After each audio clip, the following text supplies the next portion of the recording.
hit live. 5, 4, 3, 2, 1. Okay, good afternoon, everybody. Everyone joining us in the UK, that is.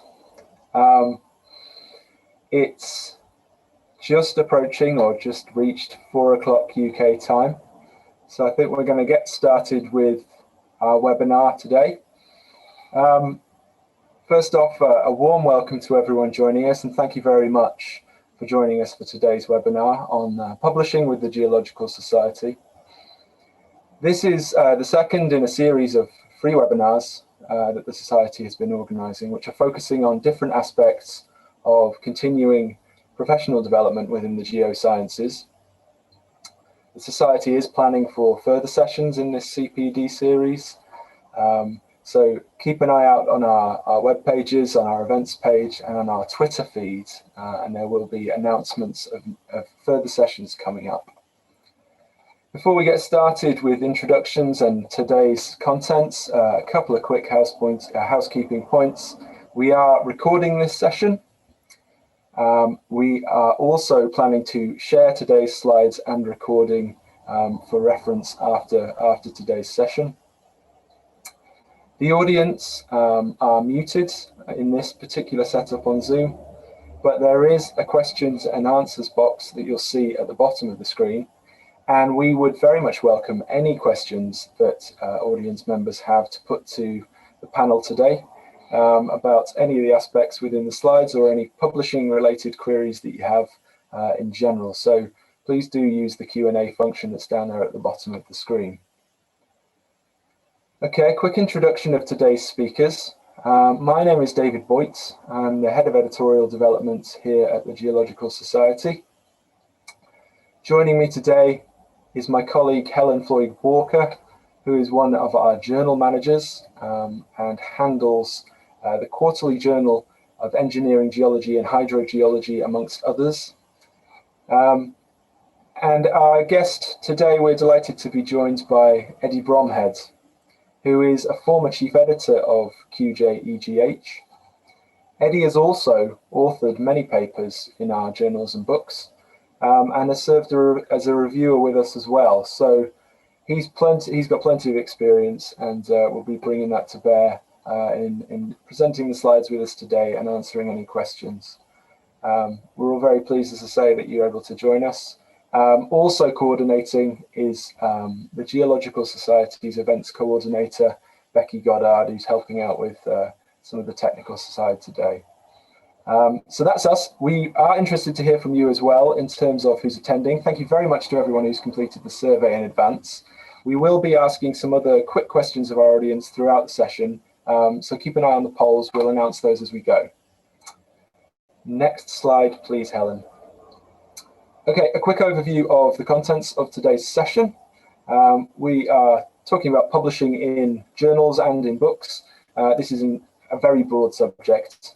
So today's session is focusing in on an introduction to publishing in journals specifically, with examples from the Geological Society's portfolio. For further reading, we have included a set of links on the slide deck and would encourage anyone to visit our website. We are intending to speak for roughly 30 or 40 minutes on our slides and leave plenty of time for questions and answers. As you'll see from this slide, we've separated things out into two halves, and we're going to have a Q&A session at the end of each half. So again, a reminder of the Q&A box that's down there at the bottom of the screen. Please do submit any questions that you have as we go along. Next slide, please, Helen. Okay. So a quick word about the Geological Society of London. We are a UK-based not-for-profit organisation. Our main aim is really furthering the course of geosciences within society. And the Society has many different activities, from membership and chartership, education and careers services. We organise events such as the one that we're doing today and others. We have an outreach and policy team. And of course, we have a publishing house. Not next slide. Sorry, Helen, premature there. So we are a UK-based publisher, but our publishing activity is international facing. in terms of our contributors, our authors, our editors, in terms of our circulation and our readership.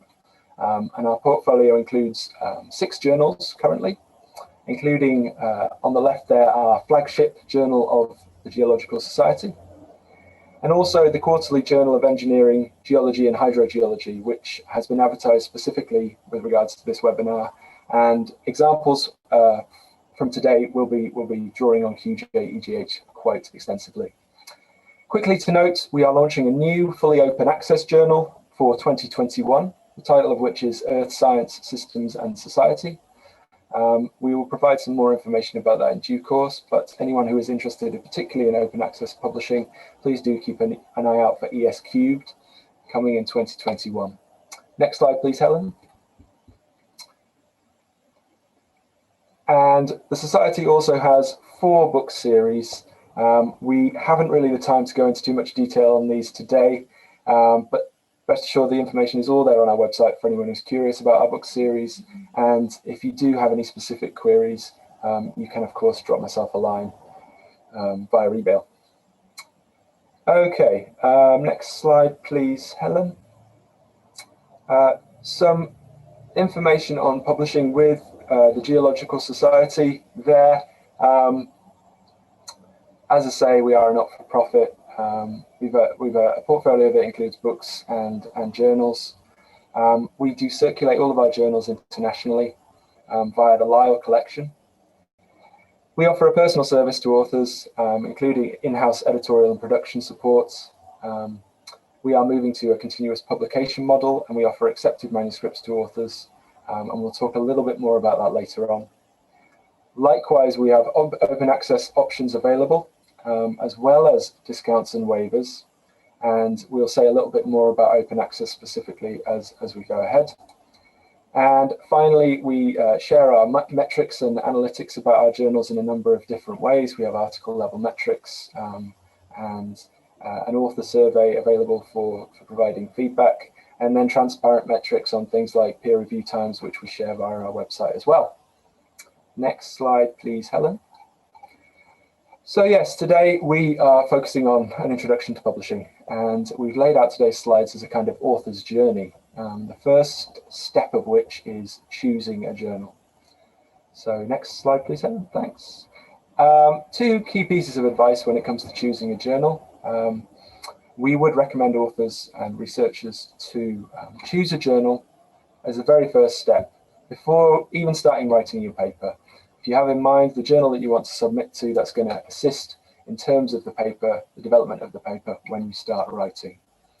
And secondly, when it comes to researching journals, ideally take a holistic view of the many different kind of facets that a journal has to offer. And we'll go into a bit more detail about those now. Please, next slide, Helen. So this is the homepage of QJ-EGH, and we're using this to illustrate some of those main facets of a journal that we would recommend authors to look into even before, as I say, they start writing their paper, when it comes to choosing a publication. So the various tags here are kind of picking out where the information is available via the journal homepage. There's some specific points to talk about here. Peer review. Peer review is considered a stamp of quality across the research community. And going through the stages of peer review helps most papers to develop and evolve ahead of publication. And there are a number of different models of peer review. The most common amongst the geosciences being single blind peer review. Helen's going to talk a little bit more about that in due course, but one thing to flag up front when choosing a journal is peer review. Another key thing is aims and scope. So what subject areas does the journal cover? Is it a broad journal or a specialist journal? Look for the aims and scope statement, and that will be a good place to start in terms of determining the subject of a journal. Another good place to look for the subject of the journal and the relevance of that to your own research is published content. Look at the journal's existing content, look at what papers have been published in the archive. It's a very good way to determine whether or not the journal's research matches with your own. Timeline to publication, publication times. Almost all of us have deadlines of some kind, and often we find that authors are following funder or institutional guidelines when it comes to a timeline for publication. So for the Geological Society publications, we do have a dedicated metrics page, which is indicated there on the slide, where we share information on the average times to publication, and most journals offer that these days. So that's another key thing that we would pick out at this stage. There are one or two other things in there, things like journal reputation. Again, metrics and colleagues' experience is useful in helping to determine a journal's reputation. Language, audience, who's the journal likely to be read and cited by others within your community, and indexing. If that's important to you as an author, there should be the information there on the journal homepage about journal indexing. And lastly, open access again. For authors, there can be funder or institutional mandates around open access, and most journals will have some information about whether or not they offer open access options somewhere on the homepage. So that's a good start, I think, in terms of choosing a journal. I'm going to hand over now to Helen, who's going to talk a bit more about preparing your manuscripts. Thank you. Okay, preparing and submitting your paper.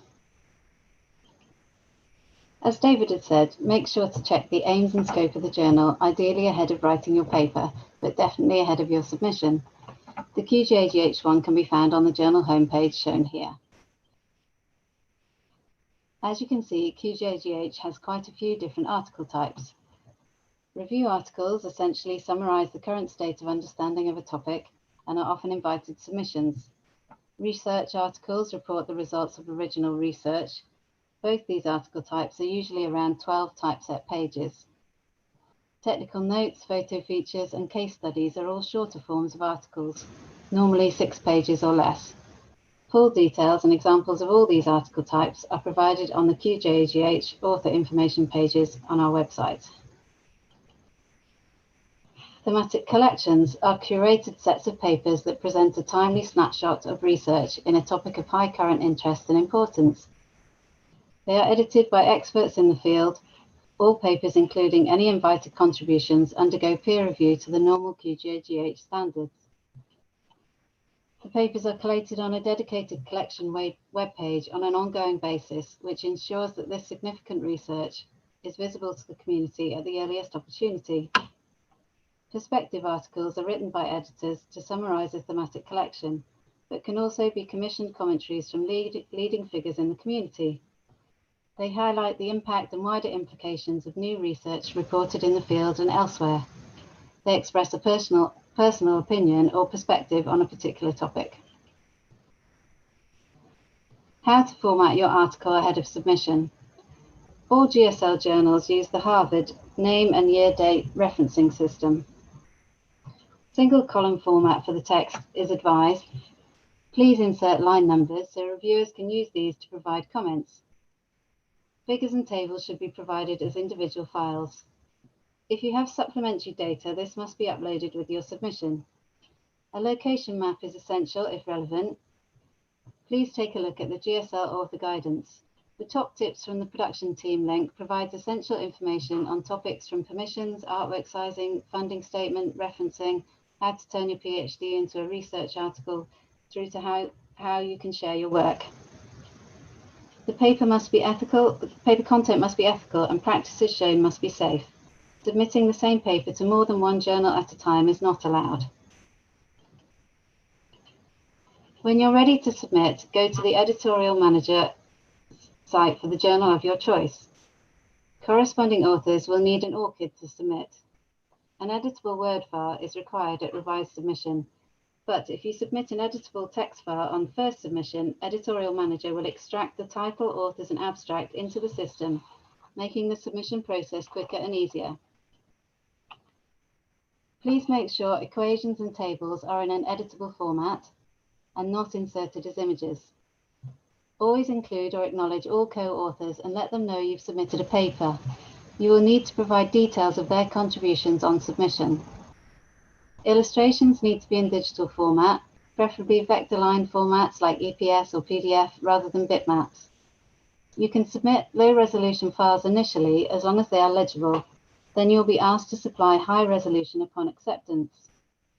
There is a file upload limit in Editorial Manager of 10 megabytes, so ensure files or zip files are under that limit.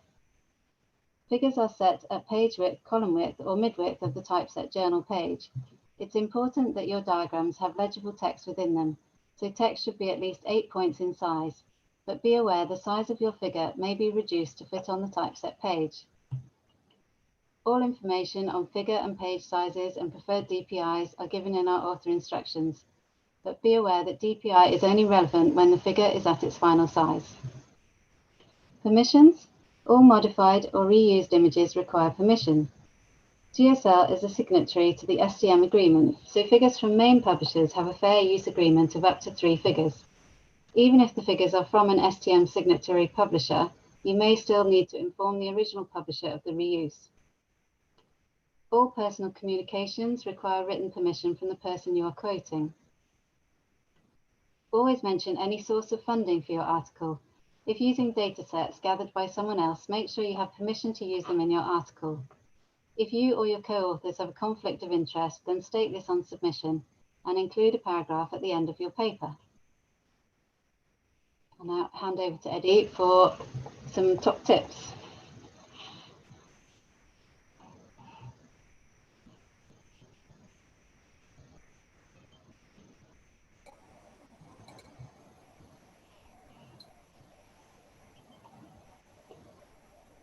Eddie, are you with us?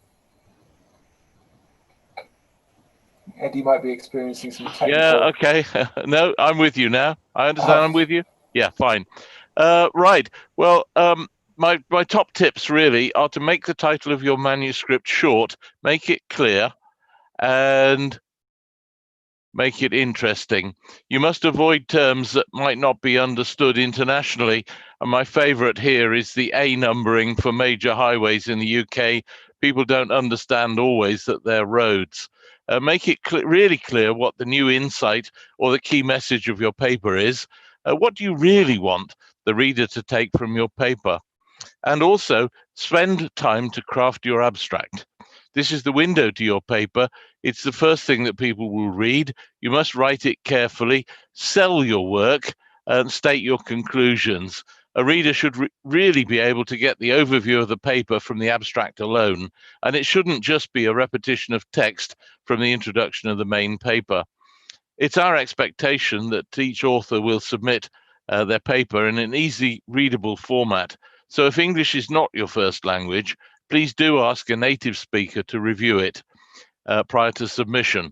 And on the odd occasion where this is difficult for the author, then the publishing house does have limited resources to help with the English language edit ahead of submission, but there are commercial organizations that will do this for you. Communication's very important, so you must write as clearly and as simply as the topic allows. Your individual style is fine, but do remember your audience. Write very concisely, go through several iterations, finding ways to reduce the word count. It should not be presented in the same way as a consultant's report. So proofread the final manuscript very thoroughly before submission, including a full check of your references. And my personal advice is for you to read it out loud. If it's difficult to read out loud, it will be difficult for anybody else to read it. And then the illustrations are important too. They must also be very clear and easy to follow and of high quality. And finally, there must be an appropriate number of them, not too many.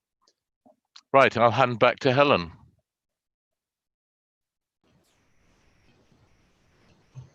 Thanks, Eddie. Okay, so moving on to the peer review process. Types of peer review. Peer review is obviously an extremely important part of the process. Single blind is currently used by all the GSL journals. These are the other types of peer review commonly used: double blind, transparent or open review, and post-publication review. The peer review process in QJGH works in the following way. The journal manager oversees the whole process and is available throughout to answer any queries. Upon submission, the assistant editor makes an initial assessment. Comments can be returned to the author at this point with a decision, or the paper can progress on to the editorial board member, who can make a recommendation for the assistant editor or can send it out for full peer review. The reviewers communicate their assessments back via the editorial board member, who in turn makes their recommendation to the assistant editor, who communicates the decision of the board along with marked scripts or lists of comments back to the author for revision. This is specific to QJGH, but the general flow is common for all the GSL journals. The length of time this process takes can vary, as all editors and reviewers give their time voluntarily. Currently, for QJGH, the submission to publication time is an average of 6 to 7 months. More information on all GSL journal timelines can be found on the metrics page on the GSL website. What you should expect from peer review. Both the editorial board and reviewers are assessing your paper on the following criteria. Science, ensuring that good experimental practice has been followed. What advancements your paper makes to the current understanding. Does your paper fit within the scope of the journal? The international impact your paper may make. The conclusions must be supported by the rest of the paper. Ensuring all relevant literature has been examined and is correctly cited. Is the manuscript the correct length for the content covered? The article is original work that is of significance to the subject. It is concise and the discussion flows well throughout the paper. Comments can be provided as anything from a short paragraph through to lists of detailed changes and marked up manuscripts with comments and queries. On revised submission, we require either a track change manuscript or list of amends, but you can provide both of these to be even clearer. Try to accept feedback with good grace. The comments are intended to help you to improve your manuscript. Make sure to address all the reviewers' comments, even if you don't agree with them. If you don't agree, explain why. Address each point specifically. Be assertive and persuasive rather than defensive or aggressive. Adhere to deadlines. If you need more time, please ask. It's always good form to thank the reviewers. If the comments aren't clear, then do ask. All good editors will want to help. And back to Eddie for some more. Well, yes, certainly. One of the fundamental faults that we so often see in papers submitted to us is that there isn't an adequate amount of engineering geology or hydrogeology in the paper. So there definitely has to be enough to make it relevant to this particular journal. And I think this is a problem that many journals face. You should also recognize that some articles are easier to write and submit and get right than others. And photo features and technical notes, or even case studies, they're the simpler forms of the article type to write. And they're the ones that I think novice authors should choose first. So put your work into context, reference the existing research and literature where relevant, and even if your work focuses on a local study, do consider how the findings relate to a broader context in the field. So for the Quarterly Journal of Engineering Geology and Hydrogeology, ensure that the results of the case study are discussed in the context of the wider literature, so that the relevance of the work to engineering geology or hydrogeology is clear to the reader. Obviously, do include your data, but don't just present data as though it speaks for itself. Do analyze it and conclude something from it. So respond carefully to all the reviewer comments, take time to produce a robust response to reviewer comments, and consider taking those comments line by line.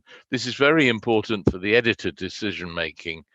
And even if you don't agree with what the reviewer has commented on, take it seriously, and this may require you to revise bits of your paper to make your argument rather better and easier to follow and more convincing. So make sure that your discussion and conclusions pick up and resolve the key points introduced in the aims and the rationale in the abstract and in your introduction. And just a note from the current chief editor, and that is, if you are writing a hydrogeology paper, please don't start it with the phrase, water is the essence of life, because I think we've had rather too many that begin that way. Over to you, Helen. Okay, thanks very much there, Eddie. I'll jump back in there if that's okay. Okay, David. yeah, just another good slide there on an editor's tips and kind of avoiding cliches in article titles and in writing and things like that. So that kind of brings us to, I think, the halfway point of our slides and our first space for some questions and answers. I've been keeping an eye on the Q&A box. I think the only one we've had so far is around the recording of the presentation, and to answer that, yeah, we'll certainly be making a recording available following the presentation. If anybody does have any other questions, please do feel free to share those with us. I mentioned earlier in my slides the subject of continuous publication and a changeover that's happening there for the Geological Society. Just to flesh that point out a little bit further. Traditionally, for many years, publishers, not just the Geological Society, have been using a print-first model, and we're updating our systems and our models so that we're kind of pointing more towards the future and embracing further the functionalities that online publishing offers to us. The big change in our model for 2021 is that we're reducing the amount of time that authors will wait before their articles appear in an issue. We will continue to offer an accepted manuscript service to authors. So once your paper comes in and undergoes peer review and is accepted, then the accepted manuscript version of the article will be made available online via the journal. The article will then undergo the traditional production process with the opportunity for proofs and authors correcting things here and there. And then once the final version of record is ready to publish, that will be published directly into an issue of the chosen journal. So we're just tweaking our system slightly there at the Geological Society to shorten that time between articles being submitted and being accepted and then published in an issue. So just a little bit of extra information there about the continuous publication model, which we'll see coming in from 2021. We've got another question here about an Orchid ID. Helen, do you want to take that one? Yeah, sure. So an Orchid ID is really, it's a personal identifying number that you register for, and you can display all your publication record on your Orchid page, and it's a way of keeping all your publications under one ID. So if you have a common name, then it's great because it means that all your papers are listed with your ID as well as your name effectively. And it's a quick way to log into Editorial Manager and submit your paper, which we do now require corresponding authors to have an Orchid ID. Do you have anything to add to that, David?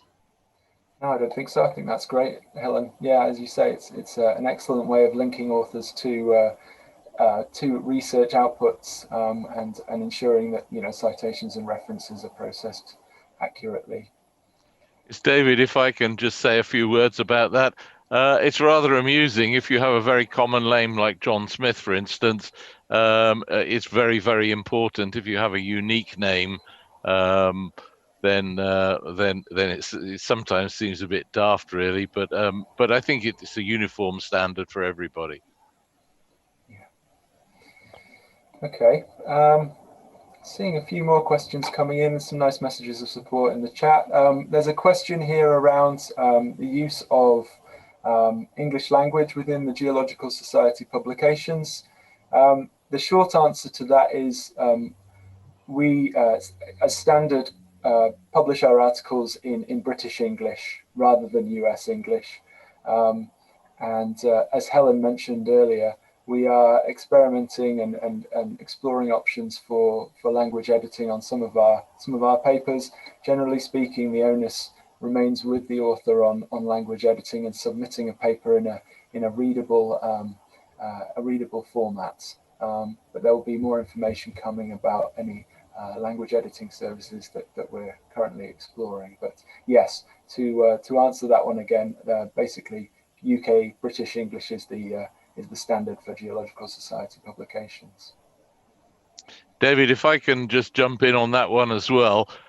Yes, it is British English. The closer you are to a good standard of written English, the easier it is for the house editors. But also, sometimes when I've reviewed papers, if they're nearly there, I can help with that as a reviewer, and some reviewers will be able to do that. But sometimes it's just too difficult. I've dealt with a lot of Italian authors, and sometimes I understand what they mean, even if it's not written completely correctly, and then I can work that out. But that's just a question of experience. David, can I answer Simon Firth for you?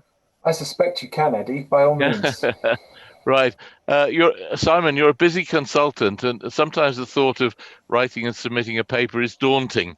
Yes, I agree with that, and I tell you, it's pretty daunting when you're a young academic as well. And my suggestion to you is twofold. The first part is choose a paper style that is easier to write. So, for example, for me, my favorite is the photo feature, which you can, if you've got some really good photographs, the feature just simply describes the photographs, where they were, what the context is, and that's probably the easiest one to write, and that gets you into the habit of writing papers. And you have to remember that most academics of any seniority will teach each other, but in industry and in QJEGH, we do want papers from industry. The tips are just get in the habit, and if you send an idea to Helen, and it's within the field of one of the more committed people on the editorial panel, she can send it off and get a view for, or perhaps even somebody to help or mentor you. David. That's great. Thanks, Eddie. Yeah.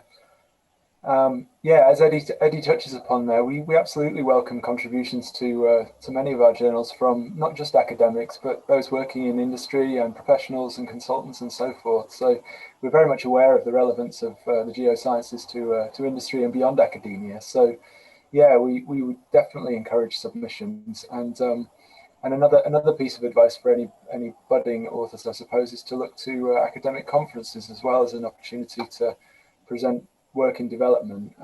We've had a question around conferences as well, and different events, and connecting those conferences with special issues. Helen, I know we're going to talk a little bit more about the specific special issues in QJ, but can we say anything generally there about the development of special issues from international conferences? Yeah, we do take proposals from international conferences for our thematic collections, and we also solicit them from conferences. So we do have some slides, like you say, later on about the thematic collections, and that's more coming up. More coming up is perhaps the answer there. David, we have a history in the publications from the Geological Society. Quarterly Journal of Engineering Geology, without the Hydrogeology as it was originally, used to publish thematic sets from annual conferences run by the engineering group. They became so voluminous that they started to be published as engineering special publications, in other words, in book form. But quite recently, the journal has published a thematic set on infrastructure, earthworks problems. Helen, you would remember that, and we do that. But most international conferences have their own publications route. That could be through the Geological Society, but often isn't. Okay. Hopefully David, that answers the question there on conferences and congresses. I hope so. The idea of Martin Griffin with his word cloud, that's really clever. That could something that could go on the web. I think that's a very useful suggestion for all the journals. Yeah, I would certainly support that, Eddie. It's the kind of thing that we look to include, and thanks to Martin for his comment, absolutely. the comment is about producing a word cloud covering the main themes and topics for a specific journal or a publication. And absolutely, yeah, a great idea. Hopefully that is the kind of thing that we would look to include traditionally within aims and scope. And I think you'll see it on some of our publications. There's often a bulleted list which talks about the kind of sub-disciplines that any journal covers. But doing a display in a kind of a word cloud or a nice kind of graphic is also a really nice idea. So something for us to think about there. Yeah, that is a nice idea. I think that's something that we could do. Okay. Thanks very much for those questions so far, folks. Please do keep them coming. I think that's everything for now. Perhaps we can move on to the second part of our slides. Yep. And we will take further questions again at the end of towards the end of the session after this second set of slides. But yeah, back to you, Helen. Thank you. Okay, publication and promotion. What happens on acceptance? Production won't commence until license permissions and author confirmations are all in place. All image files are checked, and if necessary, higher resolution versions are requested. If you have high resolution images, please provide these on acceptance. The accepted manuscript is posted within days of acceptance. The publishing house begins production of your manuscript. It is processed and edited for house style, etc., and queries are raised for the author on the proofs. Once finalized, your paper is published in the next open online issue. As David said earlier, from 2021, GSL owned journals will be an online-only model of publication, allowing papers to be published in an issue on publication. On publication, authors receive an email with information on how to download a copy of their paper. This happens twice, once for the accepted manuscript and again for the final version. Unless your paper is Gold Open Access, you may not post it on your or your institution's website. However, authors can share their PDF with colleagues or third parties for legitimate purposes. Authors retain the right to post their accepted version, not the typeset version, on their own or institution site after a 12-month embargo period following publication of the final version of the paper. This is often referred to as the green open access route. What can you do to promote your article? GSL may post on LinkedIn or Twitter, etc. about your paper, but you can also do this. Provide a link to the published paper. The DOI link is usually the best one to use, as this resolves wherever the user has access. Provide the highlights of your paper in your post. If it's newsworthy, then speak to your institution's press office. Also let us know. If you write a blog, then write one based on your article. GSL also have a blog and occasionally blog about our newsworthy papers. Altmetrics is a single, visually engaging and informative view of the online activity surrounding your paper. The score is calculated from social media mentions from various sources such as LinkedIn, Twitter, Facebook, blogs, news, wikis, etc. If you have an article published, you can keep track of its activity by downloading Bookmarklet from Altmetrics. The link is provided at the end of our slides. Okay, back to you, David. Thanks very much, Helen. Yeah, ethics and best practice within publishing. Again, this is an area that can be quite sprawling and on which there is a lot of information out there. We have on our Geological Society website more extensive guidelines on ethics and best practice.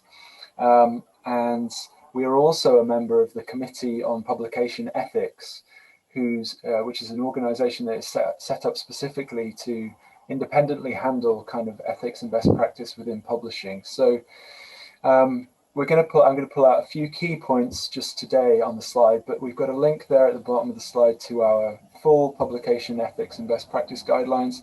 And I would also encourage anyone who's curious to explore this subject a bit further to check out the Committee on Publication Ethics COPE website as well.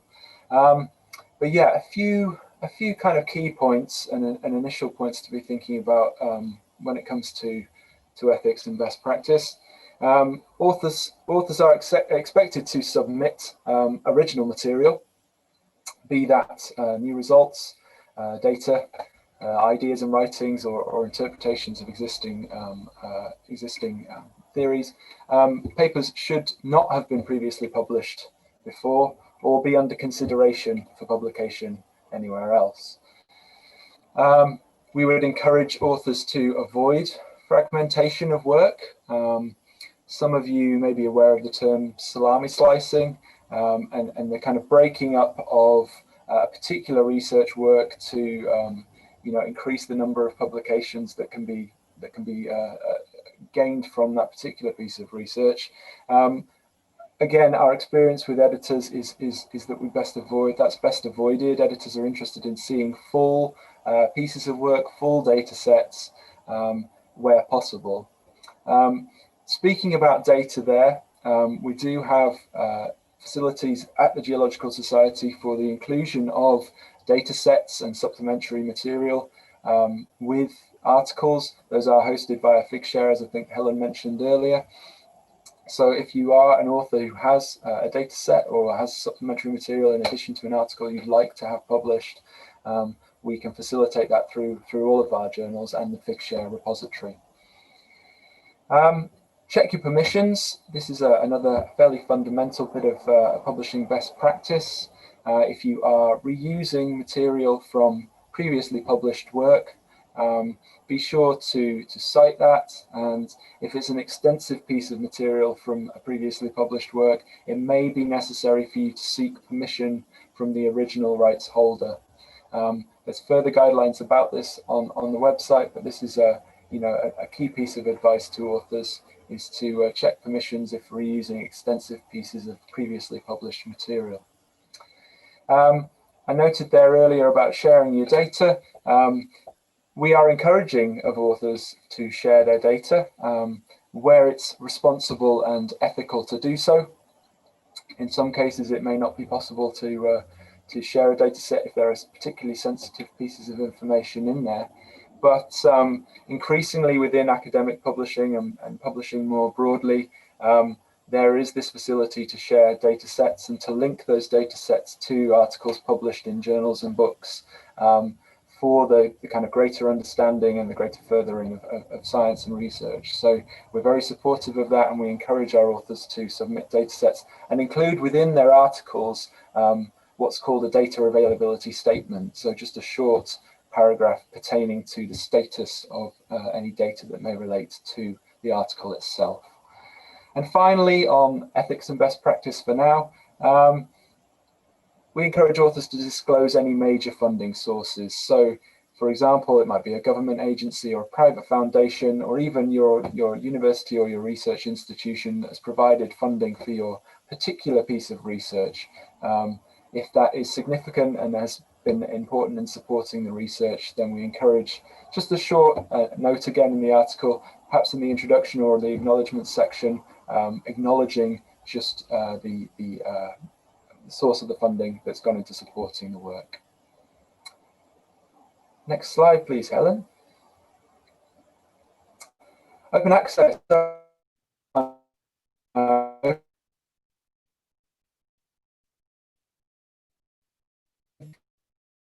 Been around for 10 years, and we're seeing developments in this all the time. Next slide, please, Helen. Just going to say a little bit about open access. It's essentially an area that could cover a whole presentation on its own, but what are the kind of fundamentals? What do we mean when we're talking about open access publishing? Well, one of the main things is making content freely available online, and this is an online phenomena, whereby the articles that are published in a journal can be accessed and can be downloaded by anyone at any time, anyone with an internet connection, that is. And the other key for open access is the reusability of content. So making content reusable by third parties. So most commonly, open access research is published under a Creative Commons license.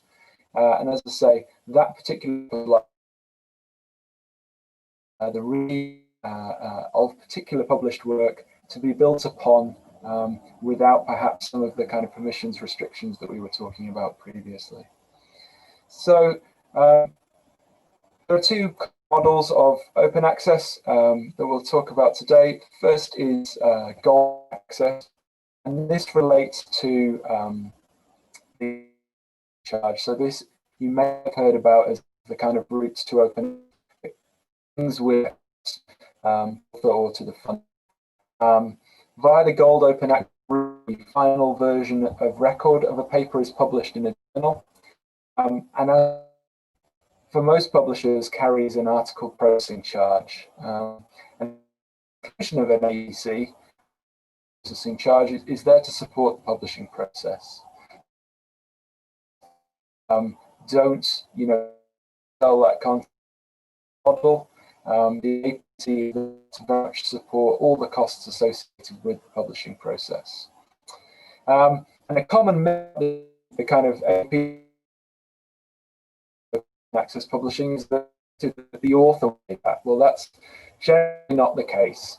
Gold open access model is there to allow authors publication where they are mandated or to do so by their research funder or perhaps by institutions. So if any authors are interested in this gold access route, I would encourage you to talk your organization, your institution, and your funder about the possibilities of supporting that for you. In terms of the Geological Society, all of our route to gold open access publication, and our standard article processing charge for 2021 will be £2,150. As I say, that cost is to support the publishing process and is benchmarked against the levels of open access funding that we're seeing across the geosciences. We do offer some discounts for the APC to support authors who perhaps don't have the level of funding required, and there's further information on those on our websites. Open access, and this is essentially an early version of an article, sometimes referred to as a preprint or an accepted manuscript, which is hosted in a repository, commonly follow.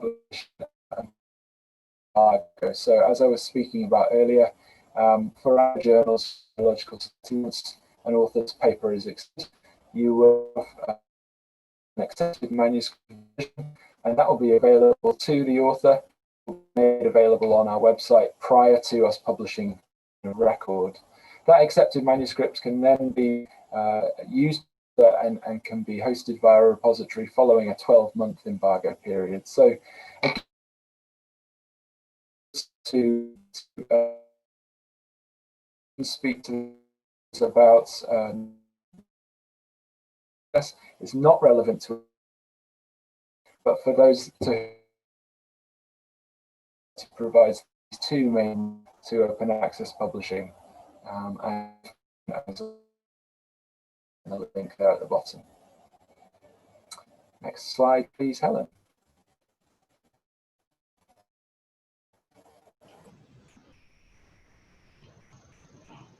Okay, I think that's back to me with some information on current content. So this graph shows QJGH submissions by article type for 2020 so far. We have approximately 200 submissions a year. You can see the majority are research articles, with about 30 submissions that are for our thematic collections. Regular article types are shown in blue and the thematic collection papers are shown in orange. You can see the majority of review articles submitted are invited submissions for our thematic collections. Case studies are a fairly new article type for QJGH, but we are already seeing a good number of submissions of these. This next graph shows the QJGH papers published in this year's volume. We published just over 60 papers in volume 53 across 4 issues this year, giving us roughly a 60% rejection rate. Again, regular article types are shown in blue and thematic collection papers are shown in orange. Research articles are the majority of papers published, but the spread of other article types published is quite high when compared to the number of submissions for these article types. All our thematic collections can be found at this URL on the LAL collection. In 2017, QJGH celebrated its 50th anniversary and a collection of invited papers were commissioned. These can be found on our thematic collection page on the LAL collection. Other recently completed collections can also be found here, and these papers and collections give a great overview of our recent content. Calls for these thematic collections are closed, but any content for ongoing collections are still being added to as papers are accepted. These are our current open calls for papers, as shown here with deadlines for submissions. They can also be found on the collection homepage. So we have sustainability to tie in with the Geological Society's Year of Sustainability in 2022. It's sustainability as it relates to and is applied within engineering geology or hydrogeology, with abstracts requested by March 2021. Role of water in destabilizing slopes. Papers that focus on the role of water in slope failure and creep. Abstracts were due by the end of October, but the full paper submissions are requested by 31st of March 2021. Digitization and digitalization. Submissions for this collection close at the end of this month, and full details are on the website. And the next one, climate change and resilience. This includes groundwater conditions, impacts on groundwater resources, groundwater flooding risk, landslides, slope instability, coastal cliff erosion, weathering processes, etc. Submissions are requested by the 31st of May in 2021. Full descriptions of all the open calls are provided on the individual collection pages. We have 2 further thematic collections in the pipeline that are yet to be announced. In January, we're due to announce the remote sensing for site investigations on Earth and other planets open call, which is to tie in with the Geological Society's Year of Space in 2021. And then to be announced in April next year is Engineering Geology and Hydrogeology of the Anthropocene. So do keep an eye on the thematic collection pages and GSL social media and listservs for these to be announced.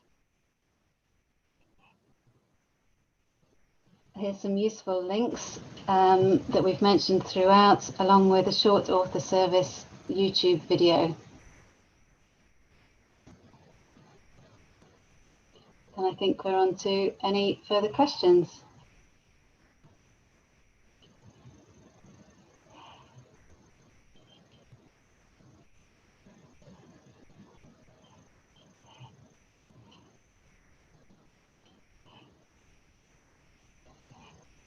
I think we might have lost David for the moment.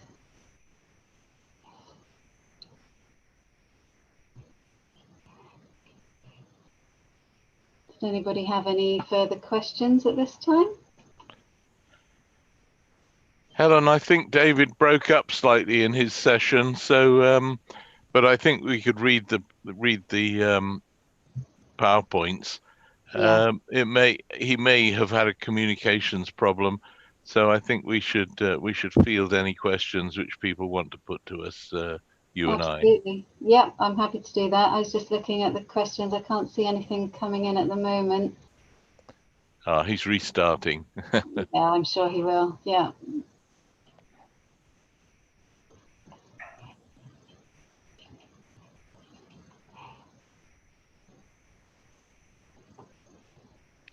Good. So has anybody out there got any further questions for us, please?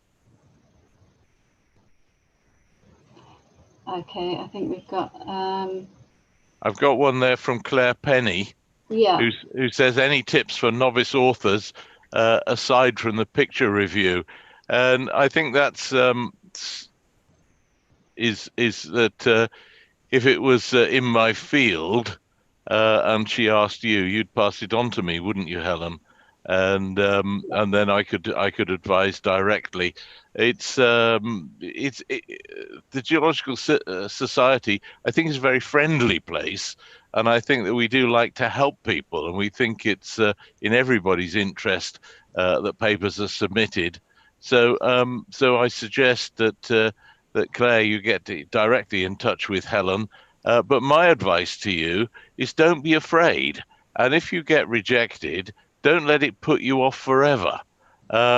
Read what the reviewers have had to say about what you've written and take it seriously and have another go. I mean, I have to say that when I finally retired from Kingston University, I had a filing cabinet full of papers where in my early part of my career, I was too embarrassed to do anything about when I'd had a rejection. Some of them were pretty good stuff, actually. So don't worry about it. Just keep trying, and find yourself somebody who can really help you personally, with your writing and with your science. And I think that you'll get if you get the right person. I mean, I was very lucky. When I went to Kingston, there were very few people there who could help me. But I had an acquaintanceship with Brian Hawkins. Brian eventually became editor for the journal for a while, and he actually helped me enormously in my first paper. And it taught me a big lesson about what a professional's duties include, and they are to help other people to develop. So Helen, if you had somebody, I don't know if Claire, what your field is, but perhaps you could just tell us there in the chat, if it was something to do with landslides or coast erosion or earth dams or something, then Helen would fire it straight, any request you made straight off to me, and I'd probably help. Yeah, I think that's great. Thanks, Eddie. I think, yeah, if you have a paper in mind and you want to put an abstract together, then yeah, feel free to send it across to me, and then I can send it on to whoever is the relevant person to look at that, and we can give you feedback. And as Eddie was saying before, the photo features are a great place to start, or the case studies or technical notes if you didn't want to write a full research article or review paper. And on our website, we have examples of all those article types, which may be useful for you to look at before beginning to put a paper together. But we're more than happy to look at abstracts and give you feedback from there. Yeah, it's rather funny because early in my career, I considered the journal article to be easier than a conference paper. Sure, the conference paper was short, but also you had to get the money to go to the conference, and you had to present it personally, and you might be torn to shreds by somebody in the audience, whereas journal articles are a bit more anonymous. So my first ever journal article in 1978 appeared in the Quarterly Journal. And so I've actually been in some ways associated with it for, what is that, 42 years. Yeah, no wonder Helen asked me to be the guest on this session. I think we've had great service from you, Eddie. Yeah, no, it's great. Well, thank you. Sorry to drop out there, everybody. My internet was playing up a little bit, but I think I'm back online now. Hopefully you can hear me okay. Okay. David, you did break up a bit. And so John Heathcote has written in the chat, there was discussion of discounts off the open access charge, but this was not intelligible. Can you clarify that, please? Hopefully that was down to the internet connection. Yeah.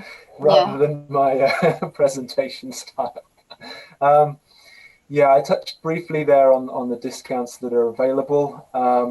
Broadly speaking, the main discounts that we're offering on open access for the Geological Society journals are for authors from emerging or developing regions.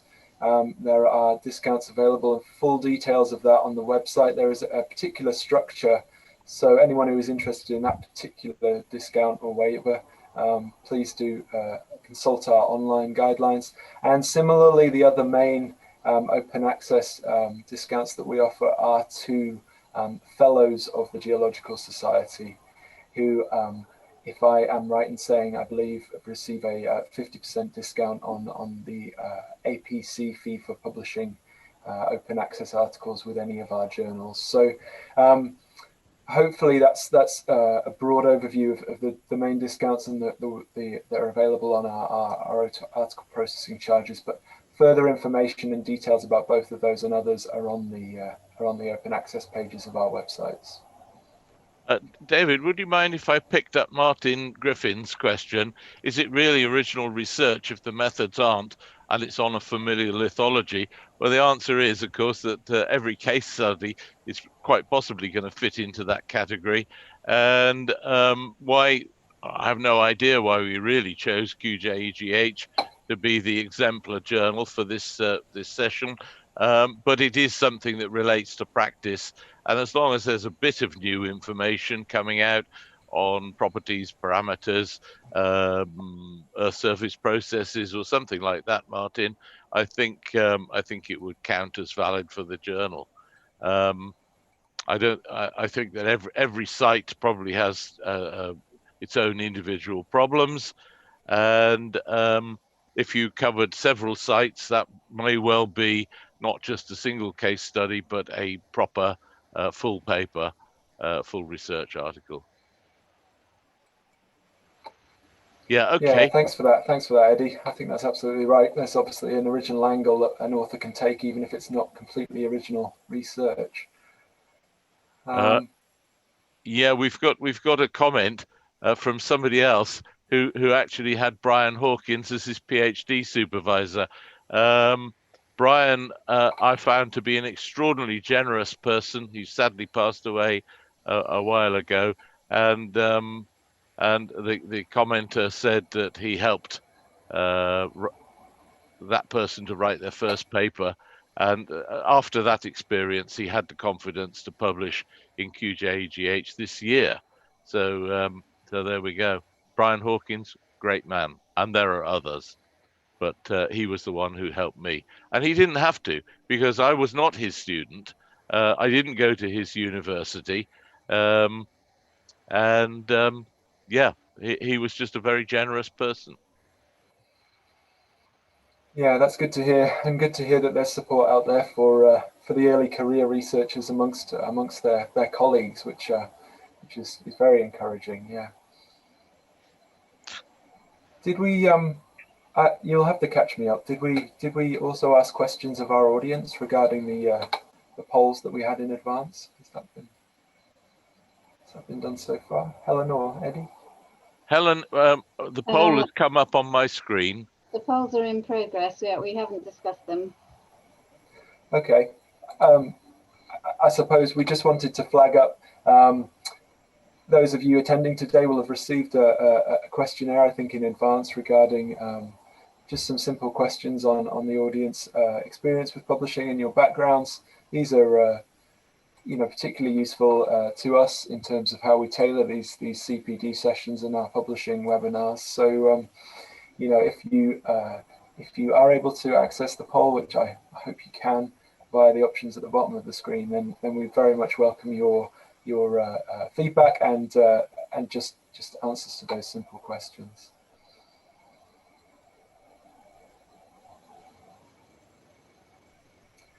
I see that Becky, I think, is sharing the answers to some of our polls on the screen. Is that right, Becky?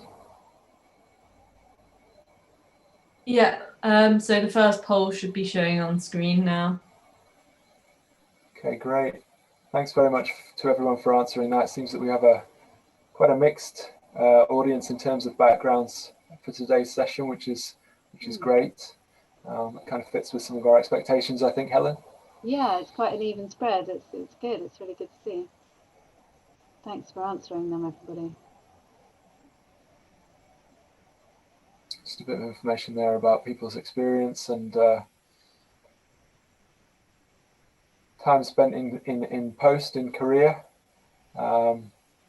That's also very interesting for us to see. Thank you very much. It seems we have some early career researchers, but also a good spread of those with some experience as well. Really useful, as I say, for us in terms of tailoring our slides and things like that. So that's great. We do, at the Geological Society, endeavour to provide good support for our early career researchers, and hopefully this session has answered a few questions for those who are approaching publishing for the first time or one of the first times. It's David. There's a bit of information about that just on the last of our poll results there, Eddie, about those who've had experience previously of publishing with journals or with books, and good to see a spread again there, and we're talking to again an audience with a bit of mixed experience in publishing. So again, hopefully what we've provided today has been a good spread of tips. Yeah, what I would like to say about that final poll is that quite a lot of participants today have actually published before. What I can say is it doesn't matter how august you get, you can still get rejected, but not to take it to heart, to publish. And one final thing about young novice publishers or authors is that it may not impress you terribly much to see your name in print, but your mum and dad will be impressed. I can remember when my first paper was published, they were cock a hoop, but then both of them had left school at 14, you know, and the idea that one of their offspring had a paper in print in a scientific journal was just astonishing. They were, it was worth all the effort. That's good to hear, Eddie. Yeah. Well, hopefully publication is certainly an achievement. So hopefully all of our authors who are getting published feel a certain degree of pride in that. And yeah, great to see the results of the polls there. Thanks very much for completing those. We are keeping an eye on the questions and answers, and we do have a little bit of time before we officially close the session for any final questions that the audience might have.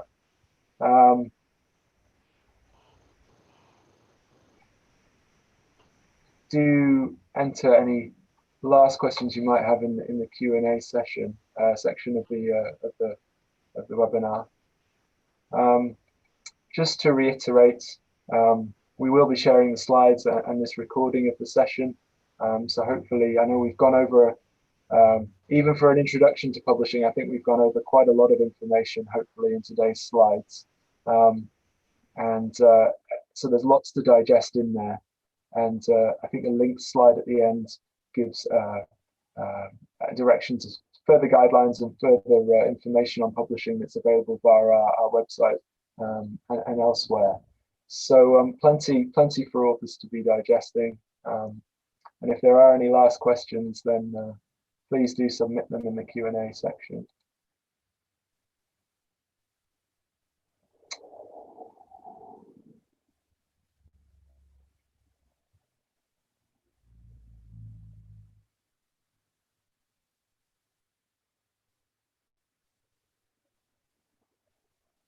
David, I think that's probably it.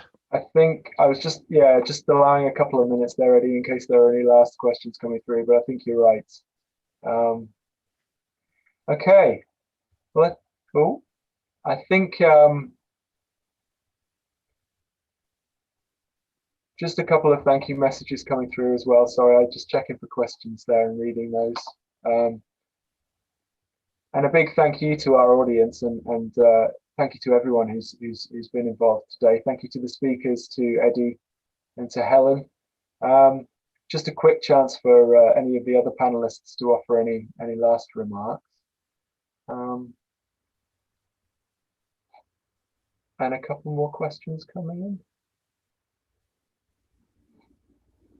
Oh, more messages of thanks. Well, thank you very much indeed for being our audience. Helen or Eddie, do you have any comments you'd like to share before we wrap things up?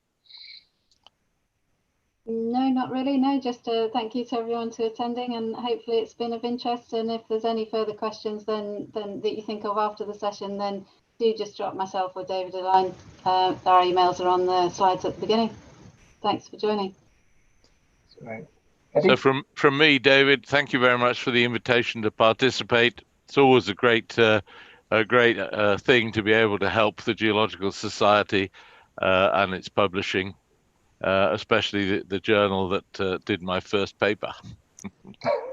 Thank you very much, Eddie. Yeah, I think you've brought a wealth of experience to today's session, and yeah, we're very, very appreciative of your collaborations and ongoing support for all of our activities at the Society. So thank you very much. And yeah, on behalf of Helen and myself and the others at the Society, thanks again to the audience.